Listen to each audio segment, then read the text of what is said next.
విజయనగరం జిల్లా బొండపల్లి మండలంలో అవినీతి రహిత పాలన కోసమే సీఎం జగన్ సచివాలయం వాలంటీర్ల వ్యవస్థలను ఏర్పాటు చేశారని గజపతి నగరం ఎమ్మెల్యే బొత్స అప్పలనరసయ్య అన్నారు.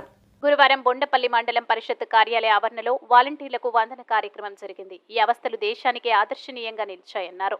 అనంతరం ఉత్తమ వాలంటీర్లను సత్కరించారు. ఎంపీపీ చల్లం నాయుడు, జెడ్పీటీసీ రాపాక సూర్యప్రకాష్ రావు నేతలు చిన్నం నాయుడు, బంగారం తదితరులు పాల్గొన్నారు.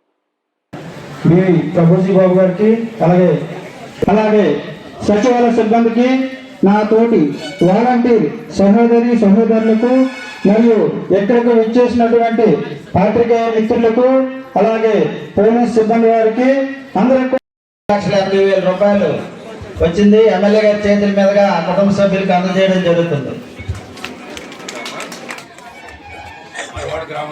మరవాడ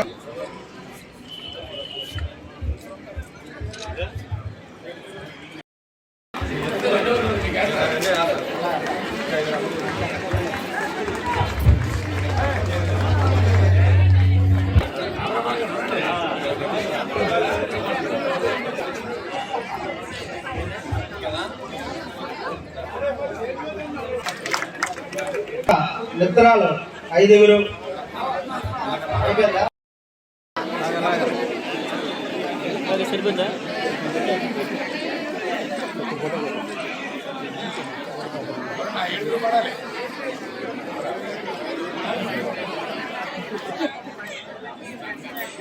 ఓటర్స్ ఉన్నారు. 96,000 మంది నాకు ఓటేసిన ఇంకా 1,00,000 మంది ఓటేయలేదు. వాళ్ళందరూ కూడా అర్హత ఉన్నాగా పిలిచారు. ఆలోచన మాకు ఎందుకంటే మా నాయకుడు చెప్పింది ఒకటే, జగన్మోహన్ రెడ్డి చెప్పాడు, అర్హత ప్రతి ఒక్కరికి కూడా సంక్షేమం అందించండి, పార్టీ చూడొద్దు, కులం చూడొద్దు, మతం చూడొద్దు, వ్యక్తిని చూడదు, ఏదైతే మాట చెప్పాడో సూచన తప్పకుండా ఆ మార్గం పాటిస్తూ ఈ నియోజకవర్గం పరిపాలన సాగించామని చెప్పి ఈరోజు గర్వంగా ఈ వేదిక నేను చెప్తున్నాను. ఈరోజు తెలుగుదేశం పార్టీ వాళ్ళ అధికారం కోసం ఏమైనా మాట్లాడతారు, కానీ ఈరోజు ఈ పార్టీ వాడి కూడా ఎన్ని గ్రామాలు సంక్షేమ పథకాలు అందించామో ఒక్కసారి గ్రామంలో ఆ నాయకులు తెలుసుకోవాల్సిందిగా నేను చెప్తున్నాను. ఈరోజు 5 సంవత్సరాలు మీరు అధికారం ఉన్నప్పుడు ఈ నియోజకవర్గాలు ఏం చేశారు, 5 సంవత్సరాలు నేను అధికారంలో ఉన్నప్పుడు ప్రజలు నా పోటీస్ గెలిచి నేనేం చేశానని చెప్పి కంపేర్ చేసుకుని ఈరోజు చెప్పాల్సిన అవసరం కూడా ఈరోజు మా నాయకుడి మీద ఉంది, మీ మీద ఉంది. ఈరోజు ఎందుకంటే ఎన్నో సంక్షేమ అభివృద్ధి కార్యక్రమాలు చేసాం. సుమారు ఈ నియోజకవర్గంలో హౌస్ పట్టాలు ఇచ్చినప్పుడు కానీ స్వయంగా నేనే వచ్చి లాటరీ బస్తా తీసాం. కానీ వీడు వైఎస్ఆర్ కాంగ్రెస్ పార్టీ వాడు కాబట్టి వీడికేమో రోడ్డు ముందుండాలి, ఆ తెలుగుదేశం వాడి కాబట్టి రోడ్డు వెనకాల చేయలే. లాటరీ ద్వారా తీసి స్వయంగా మనం అందించగలిగామంటే మనం ఎంత స్వచ్ఛమైన పరిపాలన అందించామో ఒక్కసారి ఆ నాయకులు తెలుసుకుంటే మంచిది. ఎక్కడైనా గ్రామాల్లో ఇంకా మన శాంక్షన్ అయిపోయిన పెన్షన్లు ఇంకా కొన్ని లబ్ధి అయినప్పటికీ కూడా రేపమ్మ అవి కూడా ఇచ్చే కార్యక్రమం కూడా చేస్తాం. మరి ఇన్ని సంక్షేమ అభివృద్ధి కార్యక్రమం చేస్తుంటే ఈరోజు తెలుగుదేశం పార్టీ సూపర్ 6 అని వస్తుంది. 8వ సూపర్కి మనం ఇచ్చిన కంటే గొప్ప పథకాలు కాదు. మేమన్నీ కూడా అప్పులు చేసే పథకాలు ఇస్తూ ఉన్నాం. నీకేమైనా అక్షయపాత్ర ఉందా? జగన్మోహన్ రెడ్డికి ఏమైనా, చంద్రబాబు నాయుడికి ఏమైనా? ఆయన అడిగేస్తారు ఈ పథకాలన్నీ.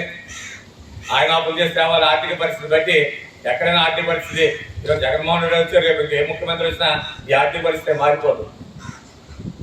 ఆర్థిక పరిస్థితి మారాలంటే ప్రజల్లో ట్యాక్స్ వేసేయాలి, కరెంటు బిల్లు పెంచాలి, మా ఇంటి పన్ను పెంచాలి, హౌస్ ట్యాక్స్ పెంచాలి. ఇవన్నీ చేస్తాయి కదా. అంటే నువ్వు ఏ విధంగా ఇస్తావు? ట్యాక్స్ని పెంచి ప్రజలకేమో నువ్వేమో ఇవన్నీ వెళ్తావా? చెప్పానండి.